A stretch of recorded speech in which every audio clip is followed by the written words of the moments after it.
কালি যেতিয়া মোক উঠাই লৈ গ'ল পুলিচে উঠাই লৈ গৈছে। পুলিচে কোৱা মতে মোক থানাৰ ভিতৰতো কৈছে, অফিচাৰে নিজে কৈছে যে উঠাই লৈ যোৱাৰ কাৰণটো হ'ল তাত কোনো ধৰণৰ যাতে কাজিয়া পেচাল নহয় বা কোনো ধৰণৰ যাতে সেনেকা কণ্ডিশ্যন নহয়।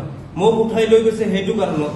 কিন্তু এবিভিৰ কেইটামান ল'ৰাই আমাৰ কলেজত পঢ়ি আছে এতিয়া, বা বেলেগ কলেজত বাহিৰৰো আছে, পাছ আউটো আছে, বা ইহঁতৰ নেতা এবিভিৰ কেইটামান নেতাই মোক এনেকে ছচিয়েল মিডিয়া হেণ্ডেলত মোক যেনেকে হেৰি কৰি আছে, এইবিলাক চাওক। এইবিলাক এতিয়া মোৰ ৰিস্কটো কোনে ল'ব? মোৰ যেনেকুৱা ফোন কলত থ্ৰেট আহি আছে, মোৰ যেনেকুৱা ভিক্টিম সজাই আছে মোক।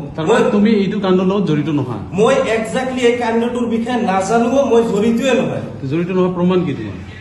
জড়িত নহয়, ছোৱালীজনে নিজে ষ্টেটমেণ্ট দিছে থানাৰ অচিত সন্মুখত যে এই ল'ৰাজন নাছিল তাত।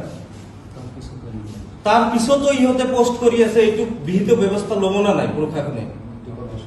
এইবিলাক আইডিৰ পৰা এটা দুটা নহয়, কেইটামান আইডিৰ পৰা মানে ডাইৰেক্ট পোষ্ট কৰি আছে যে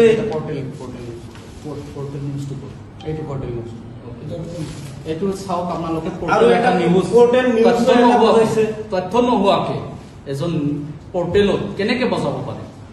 আমাৰ হাতত তথ্য আছে, আপোনালোকে চাওক। যদি দোষী হয় শাস্তি দিব লাগে, আপোনালোকে এইটো কেপচাৰ কৰি লওক।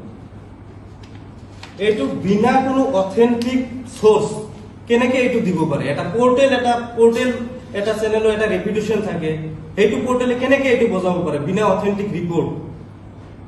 মই য'ত প্ৰেজেন্ট নাছিলো সেই মানুহজনক ভিক্টিম বজাৰটো ঠিক হৈছে জানো?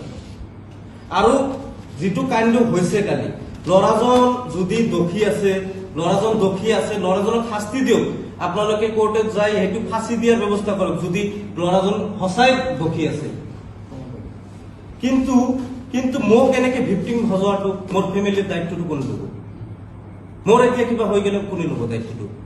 মোৰো এটা ৰেপুটেশন আছে, মোৰো এটা সেলফ ৰেসপেক্ট আছে, ফেমিলিৰ ৰেপুটেশন আছে। সেইকাৰণে আপোনালোকক অনুৰোধ কৰিছো, আপোনালোকে সত্যটো প্ৰচাৰ কৰক। এনেকুৱা কাণ্ড যাতে কাৰো লগত নহয়, মোৰ লগত হৈছে, এইটো বেয়া কথা হৈছে।